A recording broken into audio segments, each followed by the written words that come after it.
The nature of the rulers. Concerning the reality of the authorities, the great apostle, through the Spirit of the Father of Truth, referred to the authorities of darkness and told us our struggle is not against flesh and blood, but against the authorities of the world and the spirits of wickedness. I have sent you this writing because you have asked about the real nature of the authorities. The leader of the authorities is blind. Because of his power, ignorance, and arrogance, he said, with power, I am God, there is no other but me. When he said this, he sinned against the realm of the all. This boast rose up to incorruptibility, and a voice answered from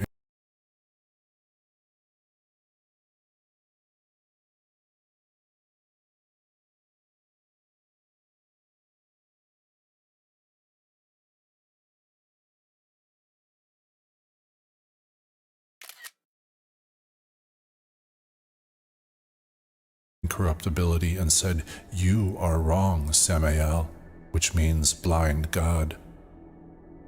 His thoughts were blind. He expressed his power, that is, the blasphemy he had uttered, and pursued it down to chaos and his mother the abyss, at the instigation of Pistis Sophia. She established each of his offspring according to its power, after the pattern of the eternal realms above, for the visible originated from the invisible. Incorruptibility looked down into the region of the waters. Her image appeared as a reflection in the waters, and the authorities of darkness fell in love with her. But they could not grasp the image that appeared to them in the waters, for they were weak, and what is only of soul cannot grasp what is of spirit. For the authorities were from below, but the image of incorruptibility was from above. This is why incorruptibility looked down into that region, so that, by the Father's will, she might bring all into union with the light. The rulers made plans and said, Come, let's create a human of soil from the earth. They formed their creature as a being entirely of the earth. These archons have bodies that are both female and male, and faces that are the faces of beasts. They took soil from the earth and formed their human after their own bodies, and after the image of God that had appeared to them in the water. They said, Come, let's grasp the image by means of the form we have shaped, so that the image may see its male partner and fall in love with it, and we may seize it with the form we have shaped. They did not understand the power of God because they are powerless. Samael blew into his face, and the human acquired a soul and stayed upon the ground for many days. The rulers could not make him arise because they are powerless. Like storm winds, they kept on blowing that they might try to capture the image that appeared to them in the waters, and they did not know what its power was. All these things came to be by the will of the Father of the all. Later, the Spirit saw the person of soul upon the ground. The Spirit came forth from the adamantine land. It descended and made its home within him, and that person became a living soul. And the Spirit called his name Adam, since he was found moving around upon the ground. A voice came from incorruptibility to help Adam. The rulers gathered all the animals of the earth and all the birds of the sky and brought them to Adam to see what Adam would call them, that he might give a name to each of the birds and all the animals. The rulers took Adam and put him in the garden, that he might cultivate it and watch over it. They commanded him and said, You may eat from every tree in the garden, but do not eat from the tree of knowledge of good and evil. Do not touch it, for the day you eat from it, you will surely die." They said this to him, but they did not understand what they said to him. Rather, by the Father's will, they said this in such a way that Adam might eat, and Adam might not perceive them as would a completely material person. The rulers plotted together and said, "Come, let's make a deep sleep fall upon Adam." So Adam slept. The deep sleep they made to fall upon him, and he slept, is ignorance. They cut open his side, like a living woman. Then they repaired his side with flesh in place of her, and Adam had only a soul. The woman of spirit came to him and spoke with him, saying, "Arise, Adam." When he saw her, he said, "You have given me life. You will be called the mother of the living. For she is my mother. She is physician, woman, one who has given birth." The authorities approached their Adam.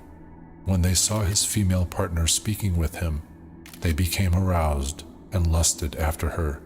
They said to each other, "Come, let's ejaculate our semen into her."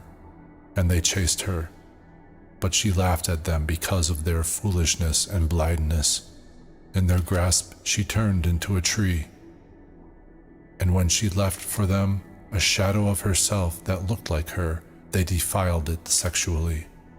They defiled the seal of her voice, and so they convicted themselves through the form they had shaped in their own image. Then the female spiritual presence came in the shape of the serpent, the instructor. The serpent taught Adam and Eve and said, "What did Samael say to you? Did he say, 'You may eat from every tree in the garden, but do not eat from the tree of knowledge of good and evil?' The woman of flesh said, 'Not only did he say, "Do not eat," but also, "Do not touch it, for the day you eat from it, you will surely die." The serpent, the instructor, said, "You will not surely die, for he said this to you out of jealousy. Rather, your eyes will open, and you will be like gods, knowing good and evil." And the female instructor was taken away from the serpent, and she abandoned it as something of the earth. The woman of flesh took from the tree and ate, and she gave to her husband as well, and thus these beings, who had only a soul, ate. Their imperfection became apparent in their ignorance. They recognized that they were stripped of the spiritual, and they took fig leaves and tied them around their naked bodies. The leader of the archons came and said, "Where are you, Adam?" For he did not know what had happened. Adam said, "I heard your voice and was afraid because I was naked, and so I hid." The ruler said, "Why did you hide, unless it is because you ate from the only tree from which I commanded you not to eat? You did eat." Adam said, "The woman you gave me offered me the fruit, and I ate." And the arrogant ruler cursed the woman.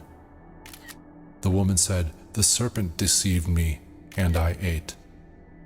The rulers turned to the serpent and cursed its shadow so that it was powerless, and they did not know it was a form they themselves had shaped. From then on, the serpent was under the curse of the authorities. The curse was on the serpent until the perfect human was to come. The rulers turned to their Adam. They took him and cast him and his wife out of the garden. They have no blessing, for they are also under the curse. The rulers threw humanity into great confusion and a life of toil, so that their people might be preoccupied with things of the world and not have time to be occupied with the Holy Spirit. After this, Eve gave birth to Cain, their son, and Cain farmed the land, and Adam had sex with his wife. She became pregnant again and gave birth to Abel, and Abel was a shepherd. Cain brought in produce from his field, and Abel brought in an offering from his lambs. God looked with favor upon the offering of Abel, but he did not accept the offerings of Cain. Cain, man of flesh, pursued Abel his brother. God said to Cain, "Where is your brother Abel?" Cain answered and said, "Am I my brother's keeper?" God said to Cain, "Listen, the voice of your brother's blood is calling to me. You have sinned with your mouth, and it will come back to you. Whoever kills Cain will release 7 vendettas, and you will live groaning and shaking upon the earth." Adam had sex with his partner Eve again. She became pregnant and bore Seth for Adam. She said, "I have given birth to another person through God in place of Abel." Eve became pregnant again and gave birth to Norea. Eve said, "He has produced for me a virgin to help many human generations." Norea is the virgin whom the forces did not defile.